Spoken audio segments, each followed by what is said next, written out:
बिस्मिल्लाहिर्रहमानिर्रहीम। अस्सलाम वालेकुम। Welcome to Zayka with तल्लत।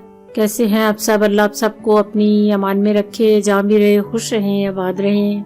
आज मैं आपको बड़े आसान तरीके से घर पर अचार मसाला बनाने की रेसिपी बताने लगी हूँ। ये इतना अच्छा और साफ़ सुथरा मसाला घर में तैयार हो जाता है। चले बनाना शुरू करते हैं। इसके लिए जो चीज़ें चाहिए, ये काला नमक है, ये थोड़ा सा मैं ऐड करूँगी।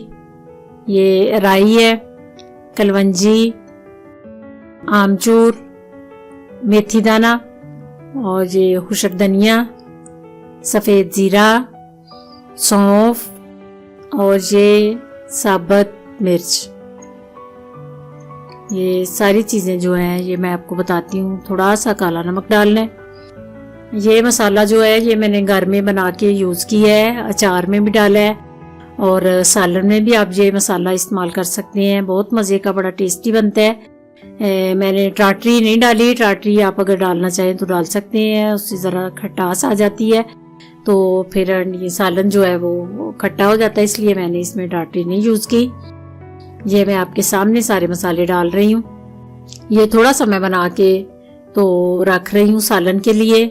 ये मैं थोड़ा मसाला बनाने के लिए बिल्कुल थोड़ी थोड़ी चीजें डाल रही हूँ। आप अगर ज्यादा बनाना चाहें तो ज्यादा चीजें यूज कर लें। सारी चीजों को मैं डब्बी में डाल के तो आपके सामने इसको ग्राइंड करने लगी हूँ। बहुत ज्यादा आपने इसको बारीक नहीं करना। ये देखें, इस शक्ल में आपने परफेक्ट इसी तरीके से आपने बनाना है। अगर मेरे चैनल पे आप नए हैं तो प्लीज सब्सक्राइब कीजिए। अल्लाह आपका हामी नासिर। खुदा हाफिज।